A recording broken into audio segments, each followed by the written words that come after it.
The Good Eye Approach by Gillian Rose. The good eye approach is a method of analyzing images from a composition point of view. It is widely used to study paintings and other works of art. This method of analysis goes about using a 5-step method. The first step is determining content. Then comes examining color.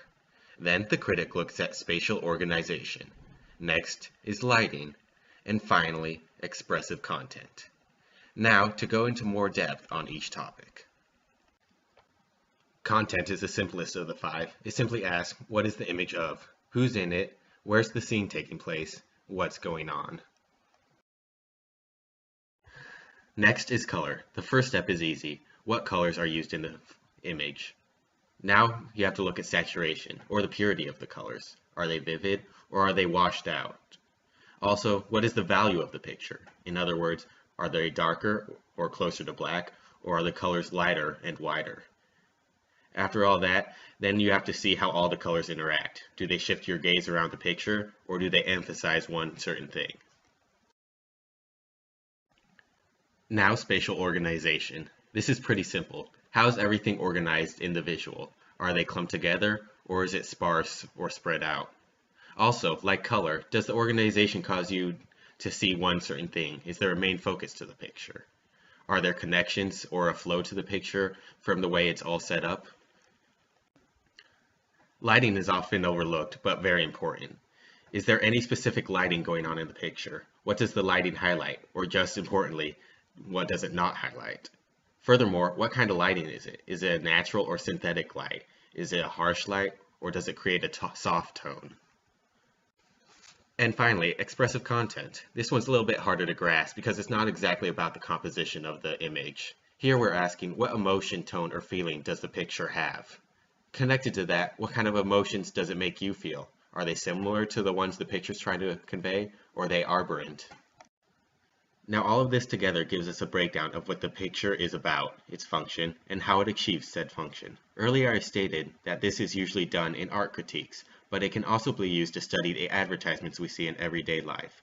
Using the good eye approach, we can see what it is about advertisements that make us want to buy or commit to whatever they are promoting. Because in most cases, some of the aspects that sway us do so subconsciously, meaning that we don't always think that certain aspects like lighting and spatial construction affect our decision making. As an example, let's look at an ad from Dolce & Gabbana. Here we see a woman lying seductively on a blanket. We may think this is the extent of the selling point that the fashion company is trying to make, but let's use Rose's good eye technique to analyze further. First, the content. This we've already stated.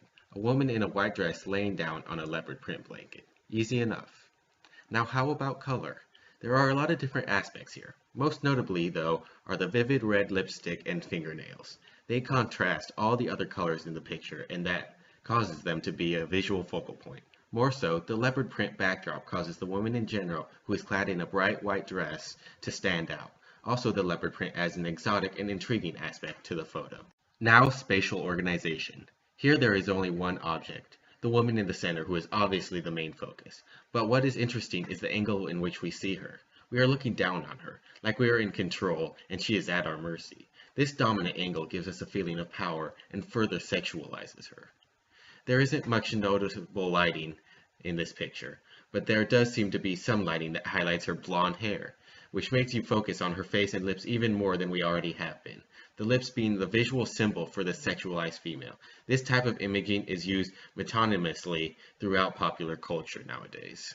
Finally, expressive content. This is easy to grasp in this picture as every aspect screams desire. This picture sets a serious sexual tone, and the view is supposed to be filled with lust and a wanting desire.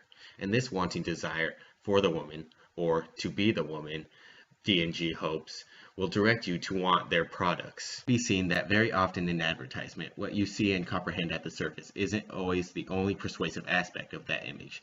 Every compositional feature is made in a way to drive your motives and feelings, and this can be seen more accurately when breaking down the ad using Rose's good eye approach.